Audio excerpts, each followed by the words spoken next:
Hello students, आज हम लोग इलेक्ट्रोस्टैटिक्स स्टार्ट करने वाले हैं। इलेक्ट्रोस्टैटिक्स एक्चुअली इलेक्ट्रोस्टैटिक्स के बारे में थोड़ा बहुत आपको बता देता हूँ। थोड़ा सा बेसिक बेसिक चीज़ें बता देता हूँ, फिर उसके बाद स्टार्ट करेंगे। इलेक्ट्रोस्टैटिक्स एक्चुअली में दो पार्ट से मिलके बना हुआ है। इसका एक पार्ट है इलेक्ट्रो और दूसरा है स्टैटिक्स।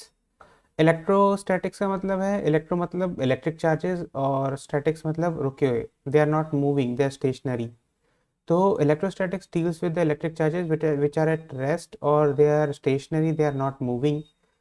अब दूसरा क्वेश्चन आता है कि अगर इलेक्ट्रिक चार्जेस मूविंग होते हैं तो उसके केस में क्या होता है। इलेक्ट्रिक चार्जेस जब मूव करते हैं विद सर्टेन वेलोसिटी और with certain acceleration, they produce magnetic field, है ना। दे प्रोड्यूस मैग्नेटिक फील्ड, और जिसको आप मूविंग चार्जेस एंड मैग्नेटिज्म के चैप्टर में पढ़ने वाले हो।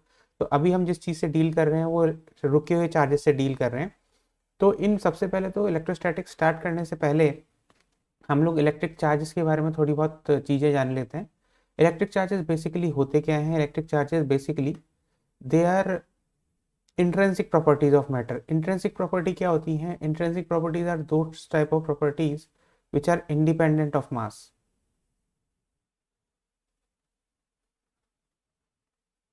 अगर कोई भी प्रॉपर्टी अगर मास पर डिपेंड करती है तो फिर वो एक्सट्रिंसिक प्रॉपर्टी होती है ना। तो पहली चीज जो हमें यहाँ पर पता चल गई है, they are intrinsic property of matter. अब दूसरा, यहाँ पर बेंजामिन फ्रैंकलिन नाम के एक साइंटिस्ट थे। उन्होंने सबसे पहले दो चार्जेस इंट्रोड्यूस किए थे, एक तो पॉजिटिव चार्ज और एक negative charge, based on frictional electricity. या फ्रिक्शनल इलेक्ट्रिसिटी होता है क्या है? फ्रिक्शन की वजह से क्या होता है, कोई भी जो मैटर होता है ना वो न्यूट्रल होता है। अब अगर कोई भी मैटर न्यूट्रल है तो अगर आप उसने उस पर फ्रिक्शन डाला, फ्रिक्शन डालने की, फ्रिक्शन मतलब रबिंग, थ्रू रबिंग और थ्रू घिसना, इस तरह से आपने फ्रिक्शन डाल दिया, तो फ्रिक्शन की वजह से क्या होगा कि उसमें से कुछ चार्ज रिमूव होंगे, पॉसिबली इलेक्ट्रॉन, नेगेटिव चार्ज। अगर नेगेटिव चार्ज रिमूव होते हैं तो वहां पर पॉजिटिव चार्ज छूट जाते हैं, बिकॉज एक कोई भी जो मैटर होता है वो पॉजिटिव और नेगेटिव चार्ज से मिलकर बना होता है, इसलिए वो मैटर न्यूट्रल होता है।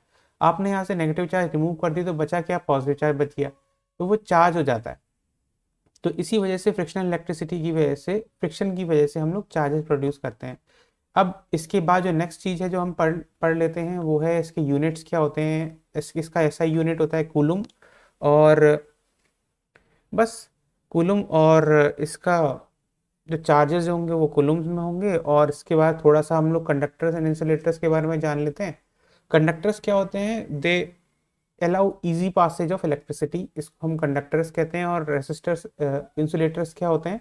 Insulator they do not allow the passage of electricity, यानी कि passage of charges through them. और कुछ एग्जांपल्स है प्लास्टिक रॉड और नायलॉन। और कंडक्टर्स के एग्जांपल है मेटल रॉड। ठीक है, बहुत बेसिक है। अब कुछ basic properties of electric charge, ये जो अपन ने पढ़ा ऊपर, इसमें जो कूलम है इसका यूनिट है, बेसिक आइडिया ऑफ इलेक्ट्रोस्टैटिक्स, ये सब आपने देख लिया। अब जो आप पढ़ोगे वो होगी basic property of electric charges. इसके ऊपर भी सीबीएसई में 1 मार्कर और 2 मार्कर्स क्वेश्चन काफ़ी आते हैं। जो बाकी कम्पिटेटिव एग्जामिनेशन है जैसे कि V I triple E, BITSAT, इनमें भी 1 मार्कर 2 मार्कर रहते हैं। बच्चे क्या करते हैं, उन लोग वो इन छोटी छोटी चीज़ों पर ध्यान नहीं देते, तो उनके आराम से 3-3 मार्क्स जाते रहते हैं, और इन 3 मार्क्स के बेस पे 100-200 रैंक्स आपस में आसानी से ऊपर नीचे जाती हैं।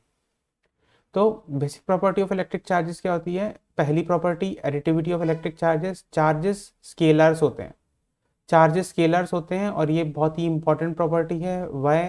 बिकॉज चार्जेस स्केलर होते हैं, तो उसकी वजह से क्या होगा कि अगर आपके पास दो चार्जेस दिए हुए हैं तो दो चार्जेस को आप मैग्नीट्यूड वाइज ऐड करोगे। जैसे suppose Q1 = 1 coulomb, Q2 = -2 coulomb, तो आप सम नेट चार्जेस क्या होगा? Q1 + Q2 + 1 -2 = -1 coulomb. अगर ये वेक्टर होते तो क्या होता? वेक्टर होते तो आप इसको ऐसे ऐड नहीं कर सकते थे। फिर आपको उसके केस में आपको जो रिजल्टेंट का जो तरीका होता है निकालने का, उसकी वजह से निकालते हो आप। जैसे F1 F2 दो फोर्सेस होती हैं, तो R² = आपको पता होगा F1² + F2² + 2F1 F2 cos theta होता है ना। उस तरीके से आपको निकालना होता है। ये मैग्नीट्यूड आ गया रिजल्टेंट वेक्टर का, और इसका जो एंगल फाई हो जाएगा ये tan phi होता है आपका F1 sin थीटा/F2 + F1 cos theta. ठीक है, ये होता है। तो ये वेक्टर की कंडीशन है, पर चार्जेस स्केलर्स होते हैं, इसलिए जस्ट आपको मैग्नीट्यूड वाइज इनको ऐड कर लेना है, यहाँ पर ये चीज़ आपको पढ़ने की जरूरत नहीं है, ये तो बस मैंने आपको बता दिया वेक्टर का एडिशन क्या होता है, रिजल्टेंट कैसे निकालते हैं, किस एंगल पे होता है। ठीक है, दूसरी प्रॉपर्टी है तो एडिटिविटी ऑफ इलेक्ट्रिक चार्जेस, पहली प्रॉपर्टी होती है, चार्ज स्केलर होते हैं इसलिए आप जो जस्ट इनको नंबर्स की तरह ऐड कर देते हो। दूसरी प्रॉपर्टी है conservation of electric charge. Conservation of electric charge मतलब चार्जेस हमेशा कंजर्व रहते हैं। सपोज जैसे आपके पास यहाँ पर ये पहली प्रॉपर्टी हो गई, ये दूसरी प्रॉपर्टी में सपोज आपके पास एक चार्ज Q1 है जिसमें से आपने Q2 अमाउंट ऑफ चार्ज तोड़ के निकाल लिया। अब बचा क्या, Q1 माइनस Q2 चार्ज बचा और दूसरा Q2 चार्ज बचा। तो मतलब कि यहाँ पर जो इनिशियली टोटल चार्ज था वो Q1 था, और जब आपने ब्रेक कर दिया ना तो सिस्टम का total charge Q1 minus Q2 plus Q2 है।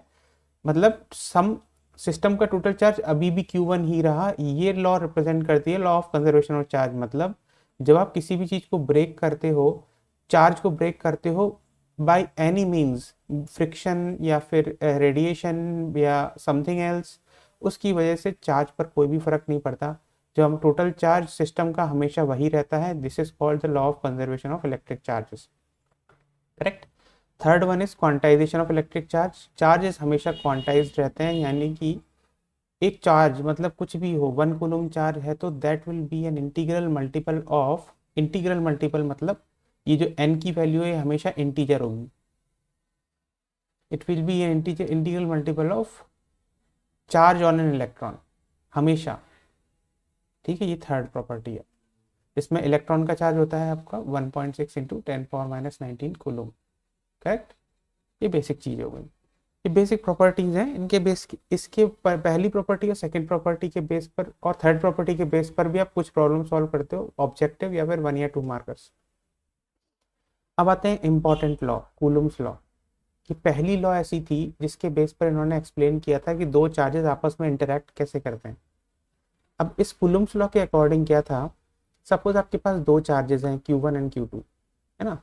तो उसने कुलुम ने क्या बोला था कि जो forces between the two charges is directly proportional to the product of the two charges, जो कि मैंने यहाँ पर लेफ्ट में लिखा हुआ है, और it is inversely proportional to the square of the distance between them. अब जब हम इन दोनों को कंबाइन करते हैं तो फोर्स आती है directly proportional to Q1 Q2 by r square. अब जब आप प्रोपोर्शनलिटी को हटाओगे तो proportionality constant 1/4 pi epsilon naught आता है, जिसकी value 9 into 10⁻9 newton metre square पर कूलम स्क्वायर होती है। ये लेफ्ट में दिखाया हुआ है। करेक्ट। एप्सिलॉन नॉट क्या होता है, परमिटिविटी ऑफ फ्री स्पेस। अब इसमें देख लेते हैं हम क्रिटिकल केसेस। इसमें इंपॉर्टेंट चीज क्या होती है कि अगर आपके पास दो चार्जेस सेम हैं, मतलब कि सेम साइन के हैं, पॉजिटिव पॉजिटिव या नेगेटिव नेगेटिव, तो वो जो चार्जेस होंगे वो आपस में एक दूसरे को रिपेल करेंगे, बिकॉज लाइक चार्जेस रिपेल करते हैं। करेक्ट। क्योंकि जो दो चार्जेस हैं उनका हमेशा फोर्स का जो डायरेक्शन होता है वो बाहर की तरफ होता है, मतलब गोइंग आउटवर्ड्स। अब इसमें दोनों चार्जेस अगर पॉजिटिव हैं तो सेम ही रहेगा डायरेक्शन, क्योंकि Q1 Q2 by 4 are square. ये चीज़ आप याद रख लो कि हमेशा जब भी दो चार्जेस होते हैं, कुछ भी साइन हो, उनकी जो फोर्स का जो डायरेक्शन होता है वो पॉजिटिवली गोइंग आउटवर्ड्स होता है दोनों चार्जेस पर। करेक्ट। अब देखते हैं जब दोनों में सेम चार्जेस है, सपोज Q1 Q1 है, तो Q1 Q1 के केस में क्या होगा, Q1 Q2 by 4 pi epsilon naught r square, positive charges हैं, वैल्यू सेम ही रहेगी, same direction, repelling outwards. Negative charges होते तो क्या होता, -Q1 -Q2, तो उसके केस में क्या होता, हमारे पास जो फोर्स की वैल्यू होती वो होती -Q1 into -Q2 by 4 pi epsilon naught into r square. अब ये माइनस माइनस पॉजिटिव हो जाता, वैल्यू सेम हो जाती। ठीक है, तो इसका मतलब क्या होता है, लाइक चार्जेस हमेशा रिपेल करते हैं, बाहर की तरफ जाते हैं फोर्स का डायरेक्शन, चाहे वो दोनों नेगेटिव हो चाहे वो दोनों पॉजिटिव हो। करेक्ट। अब आते हैं सेकेंड केस पर। अनलाइक चार्जेस हमेशा अपने आप को अट्रैक्ट करते हैं। वाई, बिकॉज जो फोर्स है वो फोर्स हमेशा हमें पता है कि बाहर के डायरेक्शन में रहती है। अब इस फोर्स की जो वैल्यू है वो क्या होगी, अगर Q2 नेगेटिव है और Q1 पॉजिटिव है तो Q1 into -Q2 by 4 pi epsilon naught r square.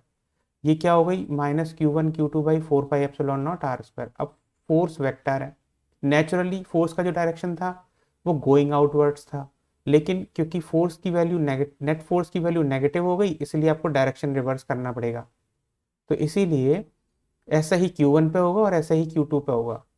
तो इसीलिए जब चार्जेस अनलाइक होते हैं अपोजिट साइन के, तो वो एक दूसरे को अट्रैक्ट करते हैं। तो ये दो इंपॉर्टेंट चीजें हैं, लाइक चार्जेस रिपेल करते हैं और अनलाइक चार्जेस अट्रैक्ट करते हैं। अब वो फर्क नहीं पड़ता कि Q1 पॉजिटिव है या Q2 नेगेटिव है, या फिर Q1 नेगेटिव है Q2 पॉजिटिव है, अनलाइक होने चाहिए। करेक्ट। अब ये चीज हमने सीख ली। अब आते हैं, वैल्यू फोर्स की सेम रहेगी, मैग्नीट्यूड वाइज फोर्स सेम रहेगी, बस डायरेक्शन चेंज हो जाएगा। अब आते हैं परमिटिविटी क्या होता है। एप्सिलॉन नॉट, जैसे हमने सीखा एप्सिलॉन नॉट यहाँ पर ऊपर होता है परमिटिविटी ऑफ फ्री स्पेस, इसकी वैल्यू होती है 8.854 इंटू 10⁻12 कूलम स्क्वायर पर न्यूटन स्क्वायर।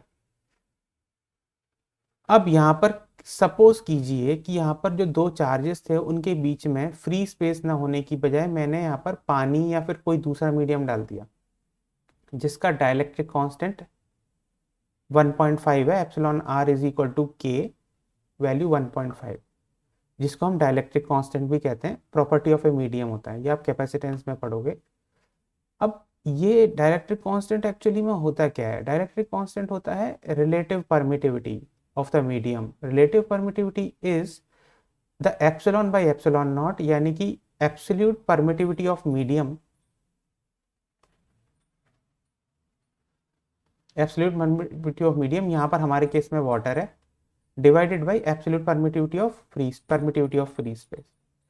एप्सिलॉन आर होता है रिलेटिव परमिटिविटी ऑफ मीडियम और डाइलेक्ट्रिक कांस्टेंट। अब सपोज आपको क्वेश्चन में दिया जाता है कि there is a medium in which two charges are placed, और उस मीडियम की जो डाइलेक्ट्रिक कांस्टेंट है वो 1.5 है, तो उस केस में आप फोर्स कैसे निकालोगे। The value of force will be equal to Q1 Q2 by 4 pi epsilon r square. अब ये एप्सिलॉन नॉट नहीं है, क्यों, क्योंकि मीडियम चेंज हो गया है, मीडियम की परमिटिविटी चेंज हो गई है। पहले थी परमिटिविटी फ्री स्पेस की एप्सिलॉन नॉट, अभी फ्री स्पेस नहीं रहा, वाटर आ गया है, तो परमिटिविटी चेंज हो गई और इसकी वैल्यू हो गई एप्सिलॉन। एप्सिलॉन की वैल्यू जो होती है absolute permittivity of medium, that is equal to relative permittivity epsilon r into epsilon not.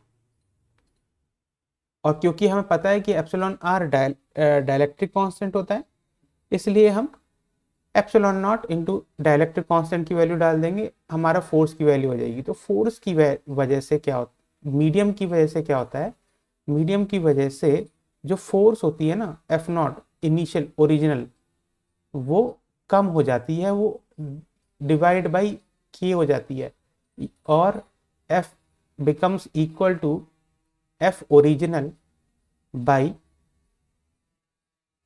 Epsilon r. समझ गए, ये होता है अंतर। तो ये चीजें हैं बेसिक कॉन्सेप्ट्स जो अपन ने इलेक्ट्रोस्टैटिक्स के सीख लिए हैं। अब हम इससे रिलेटेड कुछ प्रॉब्लम्स करके देखेंगे कि हमारे पास प्रॉब्लम्स किस तरह के आते हैं। ठीक है, तो मुझे उम्मीद है कि आपको ये चीज़ अच्छे समझ में आ गई होंगी, और इसको रिवाइज कर लीजिए, फटाफट देख लीजिए, और फिर उसके बाद प्रॉब्लम सॉल्व करना है इसके। Okay, all the best, thank you. Now let us solve the problem related to the CBSE class 12. This problem is important for board examination, और इससे हम लोग ये भी सीखेंगे कि हम लोग की CBSE क्लास 12 में क्लास 12 CBSE के एग्जामिनेशन में किस तरह के क्वेश्चन आपसे पूछे जाते हैं, और कॉन्सेप्ट का एप्लीकेशन CBSE के लेवल पे आप सीख जाओगे। तो क्वेश्चन देखते हैं। क्वेश्चन एक्चुअली में है हमारे पास, two identical point charges Q are kept 2 metre apart in air. पहले मैं आइडेंटिकल चार्जेस बना देता हूँ। एक मेरा ये चार्ज है और सिमिलर चार्ज ये है, और इन दोनों के बीच में डिस्टेंस है।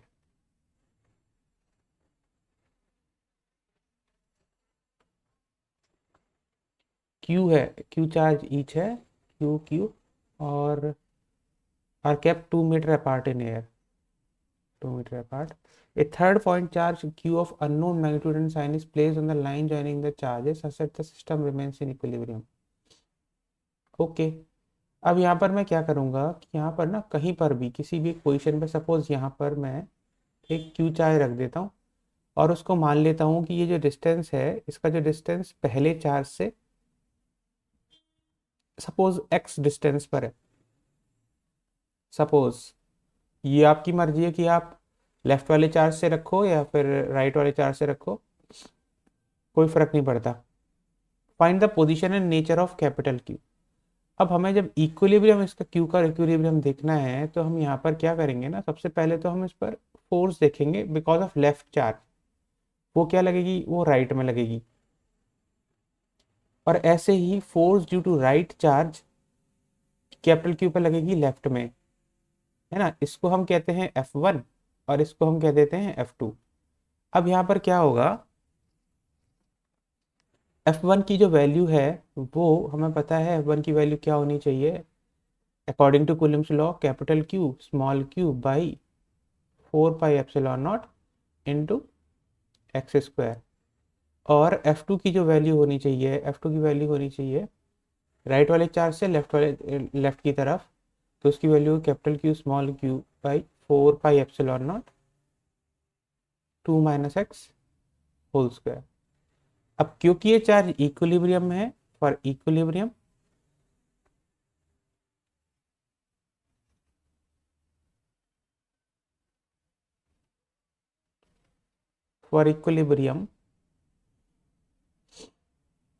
F1 must be equal to F2। और F1 must be equal to F2 का मतलब क्या हो गया कि capital Q small Q by 4 pi epsilon naught into x square is equal to capital Q small Q by 4 pi epsilon naught into 2 - x whole square. इससे ये cancel हो गया, 4 पाई एप्सिलॉन एक्स कैंसिल हो गया, बचा क्या हमारे पास, ये बचा कि 2 - x whole square is equal to x square. तो 2 - x is equal to plus और माइनस एक्स, यानी कि अगर मैं पहला केस लेता हूँ, केस 1, तो 2 - x is equal to x. और केस 2 अगर मैं लेता हूँ, 2 - x is equal to -x। अब इसका तो कुछ बचा ही नहीं, कुछ बना ही नहीं, तो इसका मतलब ये तो केस 2 तो कैंसिल हो गया। अब मैं केस 1 पे आता हूँ, 2 - x is equal to x, यानी कि 2 is equal to 2x, x is equal to 1 metre. तो लेफ्ट वाले चार्ज से जो हमारा जो कैपिटल क्यू जो चार्ज रखा जाएगा वो 1 मीटर दूरी पर रखा जाएगा। अब ये जो प्रॉब्लम है, इस प्रॉब्लम के थ्रू आप सीख चुके हैं कि एक कूलम्स लॉ को हम अप्लाई किस तरह से करते हैं, और कूलम्स लॉ को अप्लाई करने के साथ साथ इसका कॉन्सेप्ट का एप्लीकेशन आप सीख गए हो, और the level of problem which is आज इन CBSE क्लास 12 एग्जामिनेशन भी आप सीख चुके हो। ठीक है, फिर मैं एंड करता हूँ। All the best, thank you. अब इसके बाद हम नेक्स्ट कॉन्सेप्ट सीखेंगे।